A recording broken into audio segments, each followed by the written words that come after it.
балалар. Сіздерді 7 мамыр Отан қорғаушылар күнімен шын жүрекпен құттықтаймын. Отанға адал, елге қайырымды, отбасына мейірімді болыңыз. Қайратты, мақсатты болыңыз. Сабақта тек 5-ке оқыңыз. Денсаулығыңызға саулық тілеймін. Әрқашан аспанымыз ашық, еліміз тыныш болсын. Тағы да мерекелеріңізбен шын жүрекпен құттықтаймын.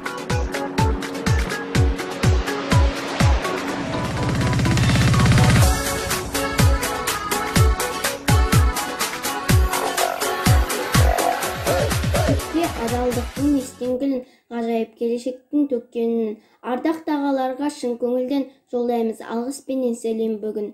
Мейрамдарың құтты болсын жігіттер, болмасыншы көңілдеріңе күдіктер. Мейрамдарыңмен аға-іні бауырлар, орындалсын алға қойған үміттер. Қазақ жігіті керемет қой расында, жауапкершілік бар олардың басында. Өзге ұлттардың жігіттері тек емес, кереметтей қазақ жігіті.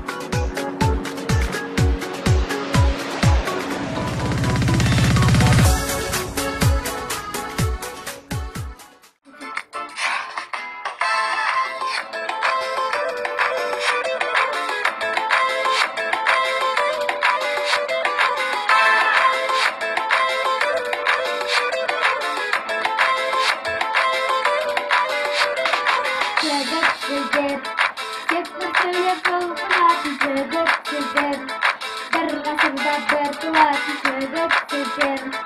Жауға сырын айтпайтұғын, айтқаннан қайтпайтұғын жігіттер. Көктен соққан бұл екен, бөлім сарай, хан сарайда сіздер бар, бұл патшырай. Сіздер қалай дейсіздер, бұл жүреміз дәл солай, өтек биік әрқашан заң солай.